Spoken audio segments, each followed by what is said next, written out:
한 대의 정밀유도 폭탄으로 핵무기의 효과를 낼 수가 있는 거예요. 네. 우리가 평양에다가 핵무기를 쓰지 않더라도 현무5 한 발로 김정은이 살아있는 곳을 때릴 수가 있다는 거예요. 김정은을 제거할 수 있다는 거죠. 자, 그리고 이번에는 좀 이제 한국의 K방산을 여쭤보려고 하는데, 현무5가 그렇게 세다는 얘기 많이 들었어요. 현무5의 위력은 어느 정도고, 이게 뭐 재래식 무기 중에서는 세계 뭐 최대급인 건가요? 현무5보다도 더 위력이 큰 그러한 폭탄들은 있습니다. 재래식 핵무기가 아니더라도. 그렇지만 현무5 정도의 그런 사거리하고 지금 뭐 그 공개된 자료에 의하면 뭐 8톤의 탄두 중량을 갖고 있다 이렇게 얘기를 하는데, 이게 왜 의미가 있냐면 이 핵무기 있잖아요. 핵무기가 그 가치를 발휘했던 거는 옛날에 정밀 폭격이 없던 시절입니다. 정밀 폭격이 없던 시절에는 비행기가 1000대가 떠가지고 폭탄을 비 오듯이 떨어뜨렸어요. 그래서 도시를 무릎 꿇게 했던 거거든요. 그런 1000여 대의 비행기가 동원이 되던 것을 핵무기가 발견됨으로써 한 대의 비행기로 한 발의 폭탄으로 동일한 효과를 낸 거예요. 동일한 효과를 낸다라는 거는 파괴력이 크니까 그 1000대만큼의 그 떨어뜨린 것만큼 효과가 있다는 건가? 아니면 그건 정밀 타격이 가능하다는 의미인 건가요? 전자죠. 그러니까 한 대를 가지고 1000대의 효과를 낼 수가 있었던 겁니다. 그러니까 대충 뭐 잘못 떨어뜨려도. 네. 문제는 이 폭탄이 핵무기가 사람과 동물 그리고 식물만 죽이는 게 아니라 지구를 죽인다는 거예요. 그렇죠. 이건 딴 무기랑 틀려서. 그래서 우리가 이거는 함부로 쓰면 안 되겠구나 이렇게 된 거였거든요. 근데 이제 그 시대가 바뀌어서 7, 80년대부터는 정밀 유도 폭탄이 이제 생기기 시작한 거예요. 그러면 전에는 1000대가 필요했지만 이제는 한 대의 핵무기가 아니라 한 대의 정밀유도 폭탄으로 핵무기의 효과를 낼 수가 있는 거예요. 그 대신 지구를 파괴하지 않는. 다시 말해서 예를 들겠습니다. 북한이 우리한테 핵무기를 쓰면 우리가 평양에다가 핵무기를 쓰지 않더라도 현무5 한 발로 김정은이 살아있는 곳을 때릴 수가 있다는 거예요. 그리고 김정은을 제거할 수 있다는 거죠. 그러면 꼭 우리가 핵무기를 써야 될까? 이런 생각을 하게 되는 거 아닙니까? 그래서 현무5 같은 게 각별한 의미와 그런 위력을 갖고 있는 것이죠. 뭐 유튜브 같은 곳에서는 이런 현무5 같은 초강력 괴물 미사일이 핵무기급도 대체 가능하다 이런 얘기도 하는데, 그 정도는 아니겠죠? 효과는 그 정도인데 거기에 이제 심리적인 게 있잖아요. 응? 그러니까 핵무기는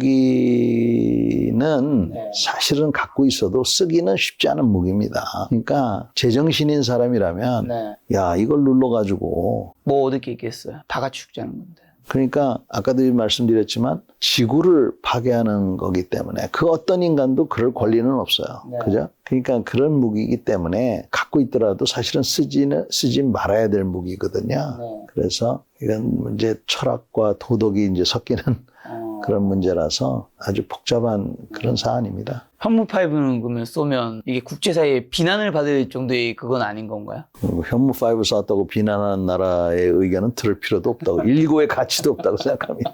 파괴력은 비슷하다? 파괴력은 비슷하다. 효과. 지구를 파괴할 정도는 뭐 아니고. 자, 그리고 K방산이 굉장히 인기가 높은데 어떤 것들이 지금 한국에서 제일 많이 수출되고 있나요? 우선 K9이 제일 많이 수출되고 있어요. 우리나라 방산 현재 시장의 상당 부분이 사실은 이 한 품목이에요. K9. 예, 자주포. 그래서 우리가 운이 좋았죠. 세계 시장에 없는 그러한 그 무기 체계를 우리가 갖고 있고, 지금 러시아하고 우크라이나에서 드론이 많이 사용하고 있다고는 하는데 아직까지도 피해를 보면 곡사포 122mm, 105mm, 155mm, 152mm 이러한 포에 의한 사상자가 70%라는 거예요. 그래서 우리 그 K9이 155mm거든요. 이 155mm 자주포가 제일 많이 팔리고 있고, 그 다음에 이제 K2 전차, 이것도 날렵하고, 또 이번에 희소식으로 파워팩이 드디어 이제 우리 국산화가 돼서 명실상부한 국산 전차가 됐고, 그 다음에 이제 TA50이라는 거, 네. 그 외에도 이제 미사일 종류들, 중동의 지금 천궁이라든지 뭐 이런 것들이 네. 이제 판매가 되고 있어요. 그러면 K방산이 전통의 강자 방산에 독일이나 프랑스도 넘어설 수 있는 건가요? 그거는 많은 노력이 필요할 것 같습니다. 네. 우리가 아직까지도 연구개발 분야, 이런 분야에 좀 더 투자를 많이 해야 되고요. 네. 그 다음에 프랑스 같은 데는 무기 수출하는 걸 아주 국가 시책으로 갖고 있어요. 그래서 우리도 그 정도의 그런 노력과 관심을 가져야 되고, 우리나라는 규제가 너무 많습니다. 그래서 이 규제들이 옛날에 왜 율곡비리 기억나시죠? 그 도둑놈 하나 잡으려고 그 규제를 너무 많이 넣어서 시간이 너무 많이 걸리는 거예요.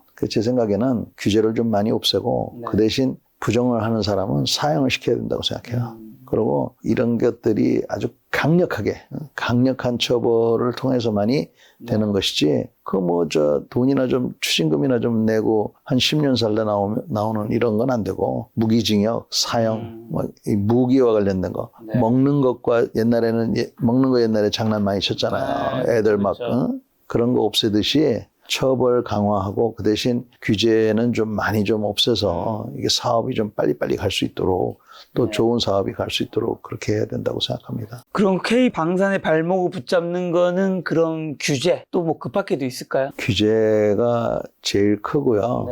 그 다음에 이제 국산화만 고집하는 거. 그러니까 저는 소위 말하는 최종 사용자잖아요. 저는 지금 당장 이게 필요한데 10년 뒤에 그걸 만들어주면 이미 옛날 기술이고, 그렇죠. 저는 이미 필요 없는 건데, 그래서 그런 것들인데, 지금 제가 가장 안타깝게 생각하는 거는 이 통신 체계입니다. 우리나라가 지금 무전기가 안 된다는 건 뭐 다 알고 있고, 이번에도 국정감사에서 나왔지만 예전가의 예산의 33%를 낙찰을 받아가지고 무전기를 납품한다는 거 아니에요. 그러니까 우리가 이건 100원 정도는 돼야 되겠다 생각했는데 33원에 무전기를 납품했으니 그 회사가 그게 제대로 된 걸 뭐 납품을 안 했다는 거죠. 그것도 그렇고, 그다음에 주파수가 우리가 지금 군도 잘못하는 게 많아요. 이거를 좀 효율적으로 써야 되는데 효율적으로 안 쓰고 있고, 할당된 주파수에 대한 그런 것들을 군이 지금 갖고 있는 게 아니라 이제 우리 다른 정부 부처하고 협조를 많이 해야 되거든요. 그래서 그런 것들이 지금 쌓여오고 해서 이거 빨리 좀 하지 않으면, 지금 북한은 막 저러고 있잖아요. 북한은 이런 규제나 이런 거는 한 사람, 김정은이가 야 그거 해 그러면 되기 때문에 저렇게 막 일사천리로 발전이 되는 겁니다. 쟤네들 5개년 계획에 발표했던 무슨 다탄두다, 무슨 핵추진 잠수함이다, 극초음속 미사일이다. 이거 다 지금 진행이 되고 있거든요. 그래서 우리의 적이 지금 저렇게 하고 있기 때문에 우리도 빨리 정신을 차려야 된다고 생각해요. 자, 만약에 이제 북한과 나중에 전쟁이 난다면, 전쟁이 사실 무기, 그 다음에 그 병사만 할 수 있는 게 아니잖아요. 식량이라든가 뭐 이런 것들도 굉장히 많이 필요할 텐데, 전쟁이 나면 북한 군사는 어느 정도나 버틸 수 있는 거죠? 그런 부분에서는 보급이라든가 이런 게 굉장히 약할 거잖아요. 북한이 6.25에 이제 지고 나서 자기네들 나름대로 여러 가지 준비를 했습니다. 그래서 우선 다음에 만약에 어떤 한반도에서 전쟁을 하려면 미군은 하여튼 내쫓아야 되겠다. 그리고 빨리 끝내야 되겠다. 그렇죠. 그리고 자기네들이 6개월 분량의 식량과 연료 그리고 탄약이 있어야 되겠다. 이렇게 이제 준비를 했다는 거거든요. 그런데 90년대 들어서서 굶어 죽으면서 많이 갖다 팔아먹고 이제 그런 걸 한 것 같아요. 그거를 지금 김정은 정권이 들어서면서 보충을 하고 있어서 지금 옛날처럼 대규모 훈련은 안 해도 우리가 이렇게 보고 있으면 훈련을 계속 하고 있습니다, 북한이. 그러니까 탱크 10대, 100대, 200대 이렇게 굴리진 못하지만 한두 대 갖고 계속 연습을 하는 거예요. 그래서 북한은 전쟁만 생각하는 나라. 그리고 온 국민이 군대입니다, 사실은. 그래서 그런 나라기 때문에 우리로서는 만만치 않은 상대다라고 봐야 됩니다. 근데 우리나라가 이제 북한의 무기랑 뭐 이제 그런 것들 비교하면 이제 그쪽이 북한이 우리나라보다 양은 훨씬 많지만 우리가 질은 굉장히 뛰어나다고 이제 많은 분들이 이야기를 하는데 사실 숫자 앞에 장사가 없다고. 이제 북한이 재래식 수많은 무기로 공격하면 우리가 그걸 다 막을 수는 없지 않나요? 결국에는 어쨌든 우리가 선제 공격할 일은 없으니까 선제 공격은 사실 우리가 당할 수밖에 없을 텐데 어느 정도나 잘 막을 수 있을까요? 그러니까 북한이 이제 네. 그런 전면전을 할 수 있는 네. 그런 여건은 안 돼요. 그런 여건이 안 된다는 거는 우선 우리는 강력한 한미 동맹을 갖고 있고 또 지금 한일 관계도 군사 관계도 많이 개선이 돼서 엊그저께는 한미일 공군이 합동작전을 했지 않습니까? 연합작전을. 그거 상당히 의미가 있는 거거든요. 그래서 그렇게 지금 발전을 하고 있어서 네. 그런 전면전을 하기는 쉽지 않은데 네. 국지전 같은 거, 뭐 서북도서에 대한 거라든지 또는 이런 우리 비무장지대 내 어떤 도발이라든지 이런 것들은 충분히 할 수 있기 때문에 지금까지도 일어났었죠. 종종 몇 년에 네. 한 번씩은. 근데 이제 특히 대륙간 단도탄이 완성이 되면 그거는 미국을 공격하기 위한 무기거든요. 그러면 비수를 갖다가 미국의 목에다가 딱 갖다 대고 한반도에서 어떤 불량한 일을 저지르면서 미국 네가 개입하면 널 찌를 거야 이렇게 하고 괜한 자신감을 갖고 우리한테 도발을 해올 수가 있죠. 그런 도발들이 이제 우리로서는 신경을 많이 써야 될 일이고 그런 도발들을 지속적으로 해서 우리를 못 살게 굴고 우리로 하여금 그들과 타협할 수 하도록 지금 오물풍선 내려보내는 거 있지 않습니까? 그러니까요. 그거 엄청 귀찮잖아요. 그러니까 계속 왜 보내는 걸까? 귀찮게 하려고 그러는 거죠. 네. 응? 그래서 저거 뭐 사람을 죽이는 것도 아니고 한데 또 그렇다고 위험하지 않은 것도 아니에요. 응? 지나가는 차에 앞유리창에 부딪힐 수도 있고 지금 불도 몇 번 났잖아요. 그래서 불을 낼 수도 있고 그래서 그런 것들이 있을 수 있기 때문에 그렇지만 하여튼 어찌됐건 우리한테 신경을 엄청 쓰게 한단 말입니다. 응? 불안하게 만들고 그래서 저런 종류의 그런 어떤 회색지대라고 하는데 뭐 전쟁도 아니고 전쟁이 아닌 것도 아닌 회색지대의 그런 도발들이 앞으로 계속될 소지가 있다라고 봐야 될 겁니다. 자, 그런데 저 궁금한 게 대륙간 탄도미사일 미국 목에 이렇게 딱 한다고 하셨는데 저 옛날부터 궁금했던 건데 북한과 미국은 되게 멀잖아요. 대륙간 탄도미사일 북한에서 쐈다 쳐도 그 가는데 시간이 꽤 걸릴 거란 말이죠. 그러면 이제 저는 뭐 단순하게 생각했을 때는 미국에서 미사일을 쏠 수도 있고 아니면 비행기가 가서 중간에서 이제 요격할 수 있는 시간이나 거리가 충분하니까 이게 위협이 되나? 왜냐면 미국 땅에서 요격하는 것도 아닐 거고 그 사이에 어딘가에서 요격을 하면 미국 입장에서 전혀 위협이 안 되는 게 아닌가라는 생각이 드는데 실제로는 어떤가요? 만약에 쐈다 치면요. 북한에서 미국의 어느 목표에 쐈느냐에 따라 틀리지만 30분에서 한 45분 정도 걸려요. 빨리 가네요. 도달하는 생각보다. 우리는 90에서 180초입니다. 근데 이제 미사일이 이렇게 있잖아요. 그러니까 여기서 빵 하고 쏘면 여기 빵 하고 쐈을 때 그 열을 인공위성이 탐지를 해요. 그렇겠죠. 그러면 미사일이 쐈다라는 걸 알 수가 있어요. 그렇지만 이게 어디로 날아가는지는 알 수가 없어요. 그래서 얘가 떠가지고 대기권 밖으로 나가서 다시 대기권 안으로 들어오는 시점이 되면 그때 방향이 대략 어디로 떨어진다는 게 아는 겁니다. 그러면 여기에 빵 하고 터지지 않습니까? 그러면 이제 미국 전략사령부 뭐 이런 데에서 비행기랑 뭐 다 뜨고 뭐 준비하겠죠. 예, 이 비행기는 떠 있고 이제 백악관 상황실에 북한에서 미사일이 발사됐다라는 경고를 보냅니다. 그럼 이제 사람들이 막 이제 뛰어갈 거 아니에요? 그럼 이게 10분, 15분이 지나면 이제 대기권 안으로 들어오면서 이게 지금 우리 하와이로 오고 있다. LA로 오고 있다. 이걸 알 수가 있어요. 그러면 벌써 한 15분 지나갔죠. 15분 남았네요. 그러면 이거를 쏴 떨어뜨려야 되는데 GBI라고 그래서 Ground Based Interceptor라고 그래서 지상 그 요격 미사일 같은 것들이 있는데 양이 그렇게 많지가 않고요. 그 다음에 정확도가 뭐 100%라고는 하는데 그것도 사실은 알 수가 없어요. 미국 비행기가 많잖아요. 비행기로는 이게 너무 빨라서 그건 격추를 못 시키고 그래서 오로지 요격 미사일로 할 수밖에 없는데 그게 쉽지가 않고 그래서 유일한 방법은 빵 하고 떴죠. 이게 들어와서 미국으로 떨어진다고 하면 미국에서도 쏘는 수밖에 없어요. 맞을 수밖에 없고 그냥 쏜다는 거네요. 그쪽에. 네, 그래서 서로 여기서 도시를 2개를 파괴시키면 나는 너희 도시 20개 파괴할 거야. 뭐 이런 식으로 하는 게 억제 전략의 기본입니다. 근데 궁금한 게 예를 들면 이스라엘 이란에서 하마스였나요? 그 아이언돔에서 뭐 그때 그래도 다 못 막았지만 7, 80%, 8, 90% 막았다고 하는데 요거 막는 것보다 그 미사일 막는 게 더 힘든 거예요? 그렇죠. 이건 뭔가 되게 크고 시간도 오래 걸리는데? 아닙니다. 그 속도가 굉장히 빠르고 상당히 높은 고도에서 점 같은 거를 때리는 거니까. 근데 지금 방금 전에 말씀하신 게 한국에 쏘면 90에서 180초요? 네. 뭐 쏘는 순간 이거는 아예 못 막는다는 얘기 아니에요? 90에서 180초라는 얘기는? 그러니까 지금 우리가 얼마나 위험한 상황이냐면 사실은 북한에서 미사일을 쐈다. 네, 쐈다. 그거는 알 수 있거든요. 네. 알 수 있으면 이제 이런 상황실이 있을 거 아니에요. 네. 그럼 저기에 빨간불이 방글방글 돌면 여기 당직 근무자가 자기도 눌러야 돼요. 네. 왜냐하면 그 미사일이 여기를 향해서 그 미사일이 어디부터 때릴 것 같습니까? 우리의 지휘 통제실, 우리의 비행장, 네.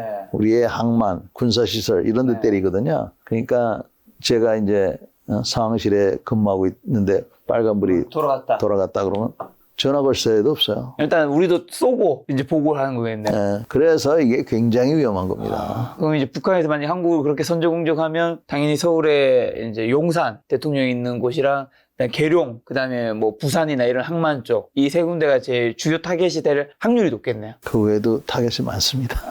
군사 요충지나 공항 같은데 주한미군 인대는 그러진 않겠네요. 그래도. 왜 안 그럴까요? 그럼 미국이 직접적으로 건드는 거는 미국도 무조건 참여할 수밖에 없잖아요. 그거보다도 거기는 이 미사일들이 방공 미사일들이 많아서 네. 어떻게 보면 어떤 사람들은 미군 기지가 거기기 때문에 굉장히 위험하다 이렇게 얘기하는데 네. 오히려 거기는 방공 미사일들이 많아서 가장 안전한 데가 될 수도 있어요. 그러면 이제 중요한 거는 이런 선제 공격, 북한의 이런 것들을 한국은 얼마나 빨리 예측하고 대응할 수 있는 건가요? 그래서 우리가 지금 인공위성을 띄우고 북한을 24시간 감시하겠다 이렇게 지금 하고 있는 거예요. 그래서 지금 우리가 돈을 많이 투자하고 있습니다. 그런 거를 알려고. 그럼 한국이 가진 무기 중에서 북한이 제일 무서워하는 무기는 현무 5인 건가? 아니면 뭐 제가 듣기로 뭐 스텔스라는 얘기도 있고 뭐 어떤 게 제일 무서워할까요? 그렇죠. F-35가 우선 제일 부담이 갈 거예요. 네. 왜냐하면 레이더 안 잡히니까? 레이더에 안 잡히고 F-35에서 이제 폭탄을 싣고 떨어뜨리면 8톤짜리 폭탄은 아니지만 이것도 정밀 유도거든요. 그러니까 쥐도 새도 모르게 왔다 갈 수 있어서 굉장히 위협적인 그런 무기가 되는 거죠. 그 스텔스기들이. 그리고요? 전반적으로 우리 공군에 대해서 이제 부담을 많이 가질 것이고요. 그 다음에 이제 뭐 우리는 한미 동맹이 있으니까 주한미 육군과 공군이 갖고 있는 또 해군이 증파되었을 때 우리가 가끔 뉴스에 보는 거 있잖아요. 뭐 항공모함이 왔네. 뭐 항공모함이 오면 일단 전투기가 100대가 오는 거거든요. 한 대당 100대. 네, 뭐 대충 그렇게 돼요. 그래서 뭐 그런 것들이 이제 부담스럽겠죠. 당연히 북한이 전쟁 시 한국에 반드시 필요한 건 주한미군이라는 동맹이겠네요. 근데 이 주한미군도 주한미군인데 주1미군도 굉장히 중요한 역할을 해요. 그래서 우리가 자꾸 한반도의 안보를 위해서는 일본이 필요하다 그러는데 좀 더 정확하게 얘기해서는 일본에 있는 미군들이 필요한 거예요. 거기에 있는 기지, 거기에 있는 전투기, 거기에 있는 탄약 이런 게 필요한 거죠. 거기에도 한국만큼 있는 건가요? 한국보다 좀 더 많이 있는 거예요? 많이 있습니다. 거기는 왜 그렇게 많이 있어요? 거기 있는 거는 일본을 방어하기 위한 거 이상으로 태평양을 방어하기 위해서 있는 거기 때문에 주한미군은 28,000명인데 주1미군은 58,000명이 있는데 엄청 많네요. 58,000명이 일본을 지키기 위해서 있는 거라기보다는 인도 태평양을 지키기 위해서 있다고 보시면 될 거예요. 뭔가 대만 쪽의 이슈도 이제 견제하기 위해서 있는 것도 있을 거고.